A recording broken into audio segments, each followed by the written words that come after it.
ॲथरच्या दमदार स्कूटर्स आता कुडाळमध्ये. ॲथर 450 आणि ॲथर रिस्टा. आजच भेट द्या Ather showroom, Mumbai Goa highway, Kudal. Hotel spice कोकणच्या समोर. संपर्क 9730 10 64 77.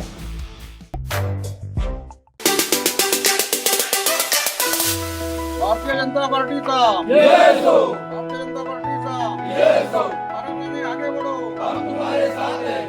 आगे बढ़ो, हम तुम्हारे साथ हैं।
खूप सुंदर प्रतिसाद मिळतोय आणि माझ्या या हरकुळ बुद्रुक मतदारसंघातील आजचा आमचा हा घर टू घर फिरण्याचा शेवटचा गाव आहे जो कोंडी आहे.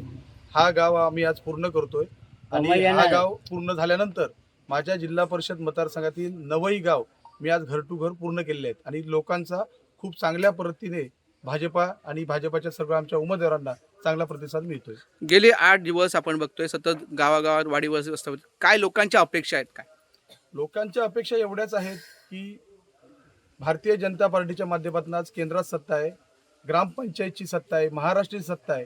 मधला जो दुवा होता जी पंचायत समिती आणि जिल्हा परिषद जी 3 वर्ष इलेक्शन झालं नव्हतं ते आज इलेक्शन होते. म्हणजे कुठेतरी राज्य केंद्र सरकारने ग्रामपंचायत मधला जो दुवाचं काम करणारी जी आमची यंत्रणा आहे, आमचे जे जिल्हा परिषद पंचायत समिती आहे त्याचं इलेक्शन होतंय.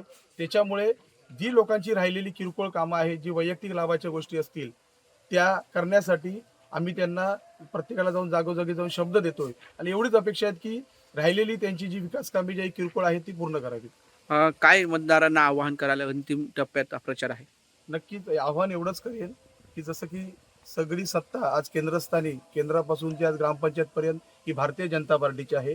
तसंच जिल्हा परिषदची पंचायत समिती ही तुम्ही आपण बघत असाल की आदरणीय राणे साहेबांच्या नेतृत्वाखाली, आदरणीय नितेशजी राणे साहेबांच्या नेतृत्वाखाली जिल्ह्यातील आज बहुतांशी जिल्हा परिषदच्या ज्या आपल्या उमेदवार आहेत ते बिनविरोध आले आहेत, पंचायत समितीच्या बिनविरोध आले आहेत आणि काही ठिकाणी इलेक्शन लागल्यानंतरही काही ठिकाणी उबाटाच्या विरोधी उमेदवारांनी आज भारतीय जनता पार्टीच्या उमेदवाराला बिनशर्त पाठिंबा देखील दिलेला आहे.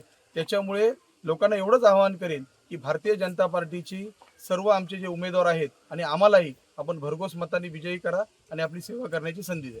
उलसावून तुम्ही देखील आता गेले 8 दिवस प्रचार करताय. काय अपेक्षा आहेत जनतेच्या?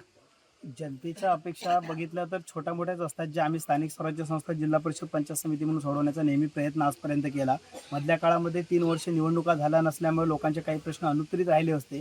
ती जी आता जी काय राहिलेला मधला गॅप आहे तो आम्ही भरून काढण्याचं काम नक्कीच करणार आहोत. अंतिम टप्प्यातला प्रचार आहे. काही 1-2 दिवसच आहेत. आता गावोगावी फिरलात, काय लोकांचं प्रतिक्रिया? खरं सांगायचं झालं तर 6 गावांमधील माझ्या पंचायत समितीमध्ये आणि दादाच्या 3 म्हणजे 9 गावांमध्ये जर आम्हाला प्रतिसाद म्हटला तर इथला जो स्थानिक मतदार आहे तो कार्यकर्त्याच्या भूमिकेत आमच्यासोबत वावरत होता. म्हणजे ज्या घरामध्ये आम्ही जात होतो त्या घरातला प्रत्येक मतदार आम्हाला सांगत होता चला आम्ही पण तुमच्यासोबत प्रचाराला बाहेर पडतो. म्हणजे आम्हाला फार प्रचार असं करायची गरज वाटलीच नाही, कारण इथला मतदार हाच आमचा कार्यकर्ता झाल्यामुळे आमचा विजय हा निश्चितच आहे.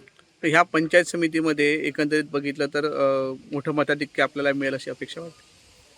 अपेक्षा दोघांना पण आम्हाला म्हणजे जिल्हा परिषदला पण आणि पंचायत समितीला मोठं मताधिक्य मिळणार. याचं कारण येथील असणारा राज्य आणि केंद्र सरकारने केलेल्या विकास कामं, लोकांपर्यंत पोहोचलेल्या योजना, वैयक्तिक लाभाच्या योजना असतील, अगदी लाडके बहिणीपासून तर अगदी मोदीजींच्या काळात असणारी म्हणतात ना, म्हणजे प्रत्येक महिलेला इंधन म्हणजे जे आपण मोफत गॅस दिला तो, अशा पद्धतीच्या ज्या योजना होत्या त्या इथे पोहोचल्यामुळे लोकांना आता सहजरित्या भारतीय जनता पार्टीवर विश्वास पटलेला आहे. आणि विश्वास त्याचंच एक प्रतीक म्हणून आम्ही या येत्या निवडणुकीमध्ये आम्ही 100% भाजपाच्या दिशेने चाललो आहोत. काय जनतेला आव्हान करा? जनतेला एवढंच आव्हान आहे, ज्या ठिकाणी आमच्या भारतीय जनता पार्टीने, शिवसेना, महायुतीचे जिथे जिथे उमेदवार उभे आहेत त्यांना जनतेने भरघोस मतांनी निवडून द्यावी. कोंडिया गावामध्ये खास करून आज प्रचार सुरू आहे, काय प्रतिसाद मिळतो एकंदरीत? तुम्ही इथले उपसरपंच आहात. नमस्कार, मी कोंडियाचे उपसरपंच बोलतो. आज आपल्या कोंडिया गावातून पंचायत समितीतून जिल्हा परिषद आमचे मनोजी राऊत आणि बबलू सावंत चांगल्या प्रकारे म्हणजे यापैकी आमच्या कोंडिया गावापासून, कोंडियातून तुम्हाला बहुमताने अगदी विजयी करणार असं मी तुम्हाला आव्हान देतो. तर म्हणजे गावातर्फे मी सांगतो तुम्हाला. खूप गर्दी दिसली आज प्रचाराला एकंदरीत ह्या गावामध्ये, काय सांगाल त्याबद्दल? गर्दी म्हणजे भाजप पक्षाने तसे आता नारायण साहेबांनी चांगली इथे कामं केली आणि ते साहेबांनी सुद्धा कामं भरपूर केली आहे. त्यामुळे आज संपूर्ण भाजप पक्ष त्यांच्या प्रचारासाठी उपस्थित आहे मोठ्या याने. उमेदवाराकडून काय अपेक्षा आपल्या? उमेदवारांकडून काय, फक्त आपली जी काय छोटी मोठी कामं आहेत ती